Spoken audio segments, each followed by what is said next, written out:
కూర్మ ద్వాదశి విశిష్టత ఏంటి? కూర్మ అవతారం ఎలా వచ్చిందో ఈరోజు మనం తెలుసుకుందాం. పంచాంగం ప్రకారం ప్రతి సంవత్సరము పుష్యమాసంలోని శుక్లపక్షంలో వచ్చే ద్వాదశిని కూర్మ ద్వాదశిగా జరుపుకుంటారు. దీనికి ముందే వైకుంఠ ఏకాదశి పర్వదినం ప్రారంభమవుతుంది. దీన్నే ముక్కోటి ఏకాదశి అని లేదా ఉత్తరాధ ఏకాదశి అని కూడా పిలుస్తారు. ఇది ఇలా ఉండగా కూర్మ ద్వాదశి, కూర్మ జయంతి మధ్య చాలా తేడాలున్నాయి. చాలామంది ఇవి 2 ఒకటే అనుకొని భావిస్తారు.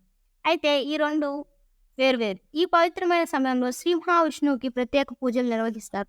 అన్నిటికంటే ముఖ్యంగా మన తెలుగు రాష్ట్రాలలో శ్రీకాకుళం జిల్లాలోని శ్రీ కూర్మనాథ స్వామి ఆలయం కూర్మ ద్వాదశి వేడుకలు ఘనంగా నిర్వహిస్తారు. కూర్మావతారంలో ఉండే ఏకైక విష్ణు ఆలయం ఇదే.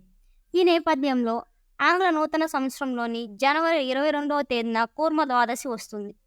ఈ పవిత్రమైన రోజున భక్తులందరూ ఎంతో భక్తి శ్రద్ధలతో విష్ణుమూర్తికి పూజలు నిర్వహిస్తారు.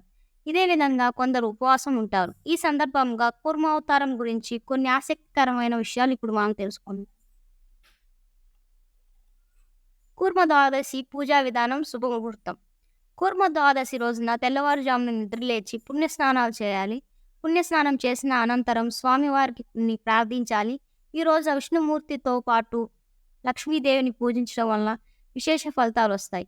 స్వచ్ఛమైన ఆవు నెయ్యితో మట్టి దీపం వెలిగించి స్వామివారికి పండ్లు పంచామృతంతో సమర్పించాలి. అలాగే విష్ణు సహస్రనామం, నారాయణ స్తోత్రం కూడా పఠించాలి. ద్వాదశి ద్వాదశి తిథి ప్రారంభం 21 జనవరి 2024 రాత్రి 7:30 మొదలవుతుంది. ద్వాదశి తిథి ముగింపు 22 జనవరి 2024 రాత్రి 7:52 ముగుస్తుంది.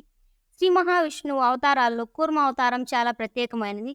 కూర్మ అవతారం అంటే తాబేలు అని అర్థం. కూర్మ ద్వాదశి రోజున దేవతలు, రాక్షసులు అమృతం కోసం సాగర మథనం చేశారు.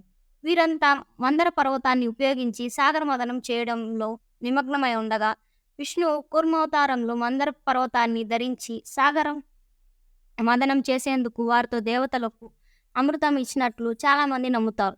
అందుకే కూర్మ ద్వాదశి రోజున శ్రీ మహావిష్ణువుకు అంకితం చేయబడిందని పండితులు చెప్తుంటారు. కూర్మ ద్వాదశి ప్రత్యేకత ఈరోజు మనం తెలుసుకుందాం. కూర్మ ద్వాదశి వంటి పవిత్రమైన రోజున కూర్మ అవతారమైన తాబేలును పూజించాలని పండితులు చెప్తుంటారు. ఇదే రోజున ఉపవాసం వ్రతం ఆచరించి వారికి శ్రీ మహావిష్ణువు అనుగ్రహం లభిస్తుందని, సకల కష్టాల నుండి విముక్తి లభిస్తుందని, మోక్షానికి మార్గం సులువవుతుందని చాలామంది నమ్ముతారు. ఓం నమో భగవతే వాసుదేవాయ నమః. అచ్యుతం కేశవం కృష్ణ దామోదరం నారాయణం జానకిం వల్లభం. కృష్ణ ద్వాదశి పరిహారాలు. కూర్మ ద్వాదశి పరిహారాలు. కూర్మ ద్వాదశి రోజున చాలామంది భక్తులు తమ ఇంటికి తాబేలును తీసుకొస్తారు. ఇంట్లో లేదా కార్యాలయాల్లో వెండితో చేసిన లేదా అష్టధాతు తాబేలు ఉండటం చాలా శుభప్రదమైనదిగా నమ్ముతారు. అలాగే బంగారు రంగులో ఉండే తాబేలు ఉంటాయని శుభప్రదంగా పరిగణిస్తారు. దీనివల్ల మీరు అన్ని రకాల పురోగతిని సాధిస్తారని, మీ జీవితంలో సానుకూలతను ఫలితాలను పండితులు లభిస్తాయని చెప్తుంటారు.